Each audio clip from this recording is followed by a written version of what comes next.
Cancer ബാധിച്ച വിദ്യാർത്ഥി തുടർ ചികിത്സയ്ക്കായി സുമനസ്സുകളുടെ സഹായം തേടുന്നു. കോട്ടയം ആലാമ്പള്ളി സ്വദേശി ഷൈജുവിൻ്റെ മകൾ ശ്രീപ്രിയയാണ് സാധാരണ ജീവിതത്തിലേക്ക് തിരിച്ചു വരാൻ സഹായം തേടുന്നത്. ജീവിതത്തിലെ കഷ്ടപ്പാടുകൾക്കിടയിലും പഠിച്ച് മുന്നേറണമെന്ന് ആഗ്രഹിച്ച വിദ്യാർത്ഥിനിയുടെ സ്വപ്നങ്ങൾക്ക് 2 കൊല്ലം മുമ്പാണ് ക്യാൻസർ തടയിട്ടത്.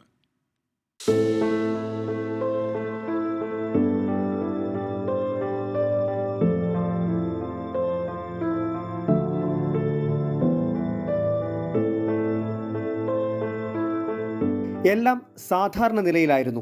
കഷ്ടപ്പാടുകൾ നിറഞ്ഞ ജീവിതമായിരുന്നുവെങ്കിലും പഠനത്തിലൂടെ അതിനെയെല്ലാം മറികടക്കാമെന്ന് അവൾ വിശ്വസിച്ചു. എന്നാൽ 2 വർഷം മുൻപ് ഇതെല്ലാം തകിടം മറിഞ്ഞു. കഴുത്തിന്റെ വശങ്ങളിൽ കണ്ട നീരിന് ചികിത്സ തേടിയപ്പോഴാണ് ശ്രീപ്രിയയെ ബാധിച്ചിരിക്കുന്നത് ക്യാൻസർ ആണെന്ന് തിരിച്ചറിയുന്നത്. പിന്നീട് പലയിടങ്ങളിലായി ചികിത്സ. അവസാനം തിരുവനന്തപുരം RCCയിലുമെത്തി. തുടർ ചികിത്സ കൊണ്ട് അസുഖം ഭേദമാകുമെന്നാണ് പറയുന്നത്. എന്നാൽ കുടുംബത്തിന്റെ സാമ്പത്തിക സ്ഥിതി തടസ്സം നിൽക്കുകയാണ്. RCCയിലാണ് പിന്നീടുള്ള അവിടുത്തെ ചികിത്സയാണ് ഇപ്പോൾ തുറന്നുകൊണ്ടിരിക്കുന്നത്. 2 വർഷമായി ഇപ്പം അവിടുത്തെ ചികിത്സയിലായിട്ടിരിക്കുക. ഈ ഇഞ്ചക്ഷന് ഇപ്പോൾ പറഞ്ഞിരിക്കുന്ന ഇഞ്ചക്ഷന് 86,000 രൂപയാണ്. ഇത് സാമ്പത്തിക നില കുറവാണ്. നേരത്തെ മാസത്തിൽ 2 ഇഞ്ചക്ഷൻ ആയിരുന്നു പറഞ്ഞിരുന്നത്. ഇപ്പം മാസത്തിൽ 1 ആക്കിയിരിക്കുക. ഇപ്പോൾ ഈ ഒരെണ്ണം എടുക്കാനുള്ള സാമ്പത്തികമേ എൻ്റെ കയ്യിലുള്ളൂ. ആലാമ്പള്ളിയിലെ ഗവൺമെന്റ് സ്കൂളിൽ +2 വിദ്യാർത്ഥിനിയായിരുന്ന ശ്രീപ്രിയ മികച്ച വിജയം നേടിയിരുന്നു. എന്നാൽ തുടർ പഠനത്തിന് പോകാൻ സാധിച്ചില്ല.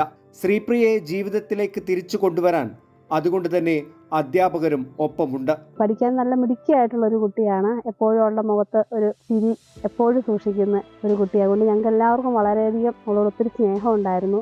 അങ്ങനെ ഒരു ബുദ്ധിമുട്ടുണ്ടെന്ന് അറിഞ്ഞപ്പോഴത്തേക്ക് നമുക്കും വലിയ പ്രയാസമായി. അവളെ എങ്ങനെയും ഇവൾക്ക് ഒരുപാട് സ്വപ്നങ്ങളൊക്കെ ഉള്ള ഒരു കുട്ടിയാണ്.